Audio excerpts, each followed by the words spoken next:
नमस्कार साथियों, आपके अपने यूट्यूब चैनल यस स्टडी पर। तो साथियों, आज का सेशन आपके लिए काफ़ी इंपॉर्टेंट रहने वाला है। ठीक है, तो जितने भी यहाँ पर बंदे जुड़े हैं दोस्तों, जितने भी यहाँ पर स्टूडेंट जुड़ रहे हैं, तो सेशन को लास्ट तक वॉच करना। आपको प्रत्येक क्वेश्चन को सोल्व करने की कोशिश करनी है। ठीक है, ये सेशन दोस्तों आपके एमटीएस के लिए तो खासकर होने वाला है। साथ साथ दोस्तों आपकी जो दिल्ली पुलिस की तैयारी कर रहे हैं उनके लिए दोस्तों ये काफ़ी इंपॉर्टेंट रहने वाला है। ठीक है, देखो दोस्तों, आज का पहला क्वेश्चन आपका कि लखनऊ महोत्सव, साथियों लखनऊ महोत्सव प्रतिवर्ष कब मनाया जाता है। देखो, जिस कैंडिडेट को यदि इसका राइट आंसर पता है तो वो मुझे कमेंट करके बता सकता है। ठीक है, देखो इसका जो अगर हम बात करें डिटेल्स इसकी, जो आपकी संबंधित जिसकी जितने भी आज सेशन में क्वेश्चन सोल्व करेंगे सबकी डिटेल से वाइज आपको बताने वाला हूँ। ठीक है, एक एक क्वेश्चन को लगभग दोस्तों इसमें चार ऑप्शन, इसमें चार क्वेश्चन सोल्व करने की कोशिश करेंगे। ठीक है, एक क्वेश्चन को आपको 4 बार मैं बताने वाला हूँ। ठीक है, अब देखो इसमें डिटेल से अगर बात करें आपका कि लखनऊ महोत्सव दोस्तों नवंबर दिसंबर में मनाया जाता है। ठीक है, कब साथियों?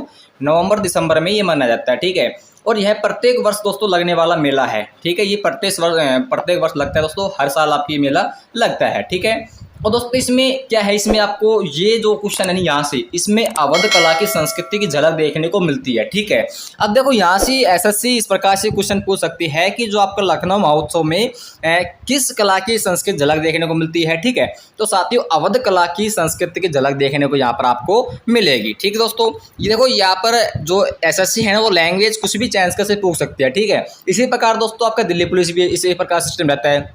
अब देखो इसकी जो परंपरा है ये आपकी 1975 में शुरू हुई दोस्तों। ठीक है, हालांकि क्वेश्चन पूछता नहीं है, लेकिन दोस्तों आपकी जानकारी के लिए मैं आपको बता देता हूँ। ठीक है, 1975 में दोस्तों यह परंपरा आपकी शुरू हुई थी। नेक्स्ट क्वेश्चन चलते हैं आपका सेकंड क्वेश्चन दोस्तों, और सेकंड क्वेश्चन क्या है कि निम्नलिखित में से कौन सा नृत्य उत्तर प्रदेश की शास्त्रीय नृत्य शैली है। तो देखो साथियों, इसका जो राइट आंसर होगा, आई होप आप सभी को पता होगा, जहाँ इसमें पूछा आपसे दोस्तों, इसमें एक नृत्य शैली है जो आपकी उत्तर प्रदेश की शास्त्रीय नृत्य शैली है। कौन सी है दोस्तों? कथक है या क्या है? देखो अब यहाँ पर आपकी डिटेल्स में बताने वाला हूँ दोस्तों। जो कथक है ना, कथक आपकी, ठीक है, कथक, ये कथक दोस्तों नृत्य उत्तर प्रदेश की शास्त्रीय नृत्य शैली है। ठीक है, और भारत के प्राचीन शास्त्रीय नृत्यों में 8 स्वरूपों में से एक है। ठीक है, यानी साथियों जो भारत के आपके प्राचीन 8 स्वरूप है, शास्त्रीय नृत्यों के 8 स्वरूप है, उसमें से एक है ये। ठीक है, कथक। देखो कथक शब्द का जो उद्भव होता है ये आपका कथा से हुआ था, जिसका शाब्दिक अर्थ दोस्तों कहना। ठीक है, ये हालांकि पूछता नहीं है, लेकिन ये आपसे इस एसएससी इस प्रकार से पूछ सकती है कि जो आपका कथक शब्द है इसका उद्गम कहाँ से हुआ था। तो इसका उद्गम दोस्तों आपके कथा शब्द से हुआ था। ठीक है, और देखो यहाँ पर 15 से 16वीं शताब्दी में भक्ति आंदोलन के प्रसार के साथ कथक नृत्य विशिष्ट विद्या के रूप में विकसित हुआ था। ये यहाँ पर दोस्तों भक्ति आंदोलन थोड़ा इंपॉर्टेंट पॉइंट लेता है। ठीक है, तो इस क्वेश्चन को आप थोड़ा नोट कर लेना। देखो जितने भी अगर चैनल पर पहली बार कैंडिडेट जुड़ रहे हैं दोस्तों, तो उनसे आपकी जानकारी लिए मैं बता देता हूँ दोस्तों, शाम को डेली अपनी 8 बजे लाइव क्लासेस चलती है। ठीक है, उसमें साथियों आपको अनेक प्रकार के क्वेश्चन कराए जाते हैं, उसमें जितने भी आपके प्रिवेसी क्वेश्चन है। ठीक है, ऑल कंपटीशन एग्जाम दोस्तों जी, अब आपके दोस्तों दिल्ली पुलिस, एमटीएस, ठीक है, और आपकी जीडी, ये 3 चीज़ दोस्तों इस अगर आप फोकस करोगे तो आज शाम को लाइव क्लास दोस्तों 8 बजे। ठीक है, उस सेशन को दोस्तों छोड़ना मत, क्योंकि वो सेशन देखो हमारे पास में पहले भी स्टूडेंट पढ़े हैं, उनको भी दोस्तों विश्वास है कि हमारे पढ़ाई वाला 100% आता है। ठीक है, अगर दोस्तों अगर विश्वास नहीं है आपको तो शाम को आज लाइव में जुड़ना है, फिर मैं आपको बताता हूँ। ठीक है, देखो आपका तीसरा क्वेश्चन है, और तीसरा क्वेश्चन दोस्तों क्या पूछा आपसे कि प्रसिद्ध ठुमरी आपके ठुमरी गायिका है गिरिजा देवी का जन्म किस शहर में हुआ था। देखो इस प्रकार जो क्वेश्चन है ना, किस शहर में हुआ था, इनका संबंध किससे है। हालांकि क्वेश्चन आपके अब जो एसएससी एमटीएस में पूछा जाता है, यही क्वेश्चन ज़्यादातर आपके पूछा जाता है। ठीक है, ये संबंध पूछता है आप। चलो इसकी डिटेल से बात करते हैं आपकी। ठीक है, देखो मैंने आपको लाइव में बताया था कि जो बनारस घराने का संबंध दोस्तों ठुमरी गायिका गिरिजा देवी से है। ठीक है, किसका दोस्तों?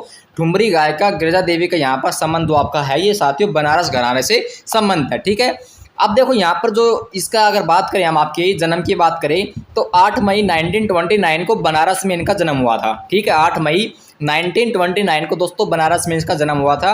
और दोस्तों यहाँ से ये टॉपिक इसके लिए इम्पोर्टेंट होता है कि पद्मश्री, पद्म विभूषण, पद्म भूषण, ठीक है, ये सम्मान दोस्तों इसे सम्मानित हुआ था। ठीक है, और देखो यहाँ पर जो आपकी प्रसिद्ध जो गिरिजा देवी है दोस्तों, इनकी मृत्यु 24 अक्टूबर 2017 को कोलकाता में हुई थी। अब देखो यहाँ पर सन नहीं पूछेगा आपको कब हुई थी, लेकिन ये पूछ ले सकता है कि दोस्तों जो आपकी प्रसिद्ध गिरिजा देवी है दोस्तों, आपकी इनकी मृत्यु कहाँ पर हुई थी, तो साथ इनकी मृत्यु हुई थी कोलकाता में। ठीक है, इस प्रकार जो क्वेश्चन आपके अक्सर देखने को दोस्तों मिल सकेंगे। ठीक है, चलो आपका चौथा क्वेश्चन है, और चौथा क्वेश्चन दोस्तों क्या है कि मध्यकाल में उत्तर प्रदेश के किस जनपद को शिक्षा का केंद्र होने के कारण सिराज ए हिंद कहा जाता है। तो साथियों सिराज ए हिंद किसे कहा जाता है इनमें से, चलते इसमें इंपॉर्टेंट जानकारी मैं आपको बताता हूँ। देखो जो आपका सिराज ए हिंद ये आपकी जौनपुर है ना, जौनपुर मध्यकाल में दोस्तों जौनपुर शिक्षा के एक प्रसिद्ध केंद्र था, ठीक है। प्रसिद्ध केंद्र होने के कारण दोस्तों उसे सिराज ए हिंद कहा जाता है, यानी उपाधि मिली है इसको, ठीक है। और देखो यहाँ पर शेरशाह सूरी एवं मलिक मोहम्मद जयसी ने जौनपुर में दोस्तों शिक्षा प्राप्त की थी। ये यहाँ से क्वेश्चन नहीं पूछेगा, ठीक है, ये मैंने इसलिए आपकी जानकारी लिए ऐड कर दिया है, ठीक है। अब दोस्तों आपसे इस प्रकार क्वेश्चन एग्जाम में नहीं पूछ जाएंगे। आपके नेक्स्ट क्वेश्चन दोस्तों, नेक्स्ट क्वेश्चन आपका है कि गुप्तकालीन रजत मुद्राओं को क्या कहा जाता है। तो साथियों गुप्तकालीन रजत मुद्राओं को यहाँ पर क्या कहता है, क्या कहा जाता है दोस्तों, या दिनार कहा जाता है, क्या कहते हैं दोस्तों। देखो आपकी जो गुप्तकालीन रजत मुद्राओं को तो रूपक कहा जाता है, क्या साथियों, रूपक, ठीक है।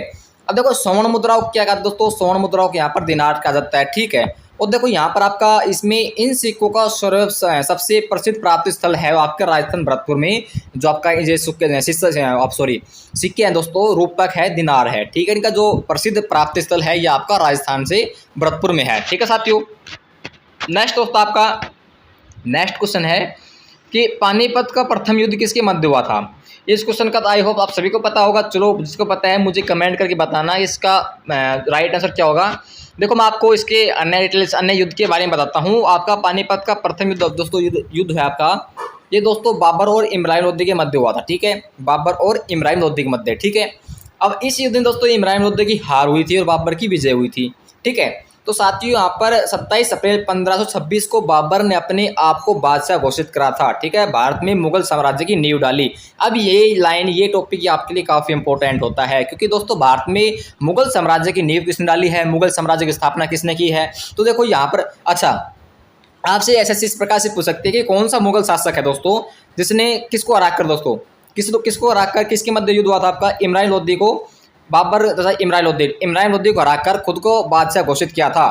तो दोस्तों ये आपका कौन है, ये दोस्तों आपका बाबर है, ठीक है। इस प्रकार से क्वेश्चन आपसे पूछ सकता है, क्योंकि दोस्तों क्वेश्चन किसी प्रकार से आ सकते हैं, तो अपने आप को अच्छी तरह से प्रिपेयर करना होगा दोस्तों आपको, ठीक है।